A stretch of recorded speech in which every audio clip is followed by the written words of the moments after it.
झाली अशी आहे फक्त शिवसेनेबरोबर बाळासाहेब आले, कारण ते बाळासाहेब अन्य दोन्ही पक्षांमध्ये ते आता असताना जे आहे ते आम्ही दोघंच एकत्र आलेलो आहोत. काँग्रेसनी त्याला अजून असताना स्वीकारायचा आहे, स्वीकारतील अशी मी अपेक्षा करतो. हे मगाशी म्हणालो की शरद पवारांचा आणि आमचा असताना फार जवळचं शक्य होतं. किती होतं हे तुम्हाला सगळ्यांना माहिती आहे, पण या आघाडीमध्ये ती येतील अशी आम्ही असताना अपेक्षा करतो किंवा त्यांना असताना आम्ही विनंती करू. एक मिनिट, माझं उत्तर थांबा ना. त्यांच्या प्रश्नाला प्रकाशजींनी उत्तर दिलेलं आहे. प्रकाशजी, आपण आपले आणि राष्ट्रवादी किंवा पवारसाहेबांबरोबरचे संबंध सांगितले. आमचे सुद्धा 3 वर्षापूर्वीपर्यंत कसे संबंध होते हे जगजाहीर आहे. परंतु ज्या वेळेला आमच्याही असं लक्षात आलं की फसवणुकीचं राजकारण सुरू होत आहे, त्यावेळेला आम्ही निर्णय घेतला. तसं काँग्रेस आणि राष्ट्रवादी आणि शिवसेना हे 3 पक्ष एकत्र येतील का, एकत्र कसे येऊ शकतील, एकत्र आल्यानंतर आमच्यावरती सुद्धा फार वाईट विचित्र आरोप झाले. पण त्या सगळ्या आरोपांना आणि आरोप करणाऱ्यांना राजकारणात आम्ही उरून उरलो आणि जवळपास 2.5 वर्ष हे सरकार, महाराष्ट्र महाविकास आघाडीचं सरकार आपण यशस्वीपणाने चालवलं. मुळामध्ये हेतू चांगला असेल तर सगळ्या गोष्टी पुढच्या चांगल्या होतात. आणि मी मुद्दामून आपल्यासमोर माहिती देऊ इच्छितो की असं काही नाहीये की काल रात्री आम्हाला स्वप्न पडलं की चला आपण एकत्र येऊया आणि आज आम्ही एकत्र आलो. यापूर्वी सुद्धा आमच्या काही बैठका झालेल्या आहेत, चर्चा झालेली आहे. काँग्रेस बरोबर सुद्धा चर्चा झालेली आहे, अगदी राष्ट्रवादी बरोबर सुद्धा चर्चा झालेली आहे. आणि महाविकास आघाडीमध्ये आपण येण्यासाठी कोणाची तशी काही ना आहे असं काही दिसलेलं नाही. एक गोष्ट नक्की की काँग्रेस, राष्ट्रवादी आणि शिवसेना हे 3 पक्ष एकत्र आल्यानंतर 3ही पक्षांचे काही मित्र पक्ष आहेत.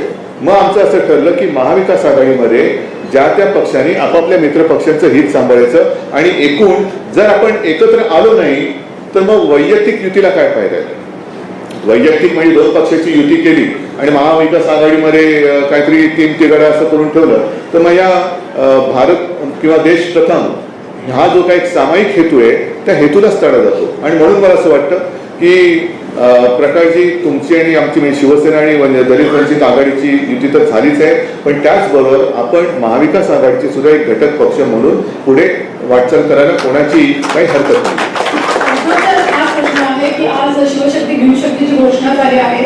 महापालिकाच्या निवडणूक आहे, त्यानंतर लोकसभा आणि विधानसभेच्या आहे. म्हणजे जागा वाटप कसं होणार आहे आणि ही युती कशी दिसणार आहे? ही युती विजयी दिसणार आहे.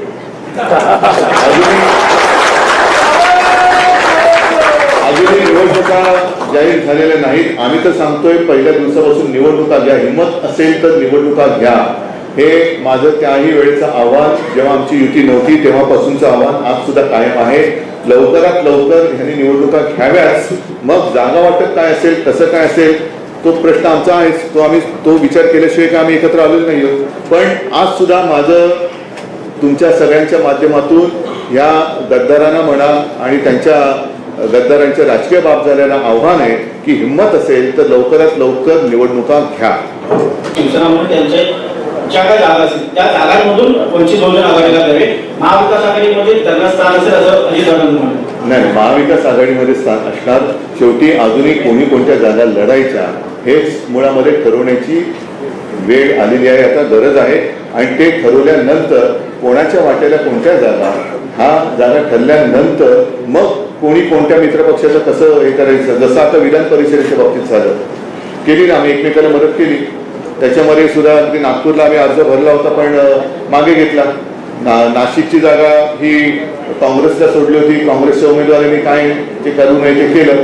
त्याच्यानंतर मग आम्ही अपक्षाला तिथल्या पाठिंबा महाविकास आघाडीच्या उमेदवार त्या शुभांगीताई पाटील सगळ्यांनी मिळून केलं. अमरावतीची जागा काँग्रेसने जिंकलेली होती, ती आम्ही काँग्रेसला सोडली. पण काँग्रेसने आमचा माणूस उमेदवार म्हणून केला, आम्ही काही त्याला म्हटलं नाही. त्याच्यामुळे हे सामंजस्याचं राजकारण आता यापुढे करायचं नसेल तर मग मला असं वाटतं एकत्र येण्याचं नाटक कोणी करू नये. उद्धव साहेब ठाकरे परिवार ने कभी भी जात पात की राजनीति नहीं की है. आज इस गठबंधन के दौरान आपने कहा कि आपकी प्राथमिकता राष्ट्र होगी, तो क्या ऐसे में समझा जाए कि यहाँ से पॉलिटिकल लाइन आगे गठबंधन में आप जात पात की राजनीति करेंगे या फिर सारे चीजों? मेरे पिताजी ने कई बार कहा है कि आमचं हिंदुत्व हे राष्ट्रीयत्व आहे. त्यांनी अनेकदा बोललेलं आहे, मैं कोई नई बात नहीं करने जा रहा हूँ, अगर नई बात मैं करता तो बात अलग थी, लेकिन मैंने जो मेरे पिताजी ने कहा है वही बात मैं दोहराता हूँ और उसी राह पर हम चले हैं। और इसके आगे जाकर मैंने कहा कि पिताजी क्यों, मेरे जो दादाजी थे और हमारे दोनों के दादाजी, उन्होंने उस वक्त, हाँ थोडं हिंदी माझं हा एक आता फायदा होणार आहे मला गलत प्रथाएं थी उसका विरोध किया। तो हमेशा देश हित सबके सामने, पहिले देश नहीं रहेगा तो हम क्या रहेंगे। आणि हिंदुत्व आमचा श्वास आहे, हिंदुत्व हे राष्ट्रीयत्व आहे, हिंदुत्व म्हणजे काय आहे हे सगळं प्रकाशजींनी ऐकलेलं आहे, वाचलेलं आहे आणि त्यांनी सांगितलेलं आहे की आता जी काही शिवसेना पुढे येते ते आम्हाला मान्य आहे। देखिए, सवाल जो आपने जो पूछा है वो लोकसभा के वक्त जो है कांग्रेस और एनसीपी दोनों का ये सवाल था कि हम लोग कह रहे थे कि हम उनके साथ आने के लिए तैयार है, और हम लोग की मांग ये थी 12 लोकसभा की सीटें हैं कि जो एनसीपी और कांग्रेस 5 बार हारी हुई है, जो जीती नहीं। हम उनसे ये कह रहे थे कि भाई इन 12 सीटों में से आप हमसे शेयर कर लीजिए। कांग्रेस शेयर करने के लिए तैयार नहीं थी। अब वजह क्या है मैं आज नहीं बताना चाह रहा हूं, लेकिन जब उनको पता चला कि एमआईएम के साथ में हम लोग का जो समझौता था वो उनके लिए दिक्कतें खड़े कर रहा है, तो उन्होंने ही आरोप लगाया, कांग्रेस और एनसीपी ने आरोप लगाया कि हमको जो है वो बीजेपी ने खड़ा किया। सवाल यह है कि उनको जीतना था या हारना था।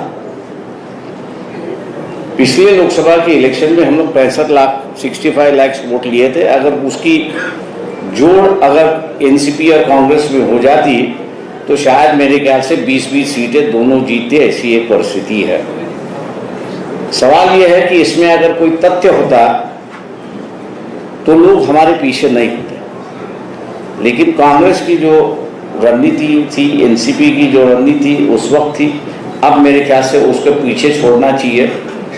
जो बातें हो गई उसको हम लोग ने भूलना चाहिए, नया रास्ता अपनाना चाहिए। और इसलिए मैं नया रास्ता अपनाने से कह रहा हूं कि जो डिक्टेटरशिप आ रही है, आज मैं लोगों से कह रहा हूं कि आज तक राजनीतिक पार्टी और राजनीतिक नेता ही आरोप कर रहे हैं कि डिक्टेटरशिप आ रही है। अब मैं लोगों को डिसाइड करने को कह रहा हूं कि बीबीसी की जो फिल्म है 2004 की बात है, 2 बार उसके बाद मोदी जी को प्राइम मिनिस्टर लोगों ने बना दिया। मतलब उस इंसिडेंट का लोगों पे कोई असर नहीं हुआ। ये परिस्थिति होने के बावजूद भी आज 2022 में बीबीसी कुछ दिखा रही है तो हम उसको टॉलरेट नहीं कर रहे, हम उसको सहने के लिए तैयार नहीं है। मैं आप लोगों से ये पूछ रहा हूं कि ये जो मानसिकता है कि हम किसी को सहन करने के लिए तैयार नहीं है, क्या ये निर्देश करती है या नहीं करती है कि हम लोग डिक्टेटर की ओर बढ़ रहे हैं और एक नया डिक्टेटर इस देश में पैदा हो रहा है। इसका फैसला आम लोगों ने लेना चाहिए और आम लोगों ने अपनी राय बनाना चाहिए। ये अब हम लोग जो लोगों से कह रहे हैं, मैं उम्मीद करता हूं कि आम जनता जो है इस पर सोचेगी और अपने विचार रखेगी। उद्धव साहब, आपसे सवाल ये है कि अभी आपने कहा कि राष्ट्र प्रथम, ये आपका एक नारा है या ये एजेंडा है, हमेशा बीजेपी भी कहते आ रही है कि राष्ट्र प्रथम, तो आपका एजेंडा उनके एजेंडा से अलग कैसे है? जैसे हमारा हिंदुत्व उनके हिंदुत्व से अलग है वैसे ही है।